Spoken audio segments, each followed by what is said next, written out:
নবী করিম সাল্লাল্লাহু আলাইহি ওয়াসাল্লাম বলেছেন, যদি কেউ সকালবেলায় ক্ষমা চাওয়ার সবচেয়ে শ্রেষ্ঠ দোয়াটা পাঠ করে সকালে এবং ইয়াকিনের সাথে পাঠ করে, বিশ্বাসের সাথে পাঠ করে, তাহলে সারা দিনের মধ্যে যদি কখনো তার মৃত্যু হয় তাহলে সে ব্যক্তি আহলুল জান্নাহ বা জান্নাতবাসীদের অন্তর্ভুক্ত হবে। সন্ধ্যার সময় যদি এই দোয়া কেউ পড়ে এরকম বিশ্বাসের সাথে, ইয়াকিনের সাথে, তাহলে সেক্ষেত্রে ওই রাতের ভিতরে যদি তার মৃত্যু হয় সেও আল্লাহ রাব্বুল আলামিনের কাছে জান্নাতবাসী হিসাবে যাবে ইনশাআল্লাহ। সাইয়্যিদুল ইস্তিগফার মানে হলো সকল ইস্তিগফারের মধ্যে শ্রেষ্ঠ ইস্তিগফার।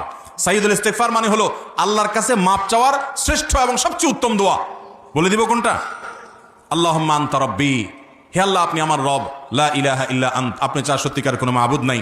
আল্লাহুম্মা আনতা রাব্বি লা ইলাহা ইল্লা আনত খালাকতানি, আপনি আমাকে সৃষ্টি করেছেন। ওয়া আনা আবদুকা, আমি আপনার গোলাম। ওয়া আনা আলা আহদিকা ওয়া ওয়া'দিকা মাসতাতা'তু, আপনার সাথে যে আমার কমিটমেন্ট, আপনার গোলামি দাসত্ব করার, আপনাকে রব হিসাবে মেনে নেওয়ার, একত্ববাদের যে স্বীকারোক্তি আমি দিয়েছি, এর উপর আমি যতটুকু সম্ভব থাকার চেষ্টা করেছি।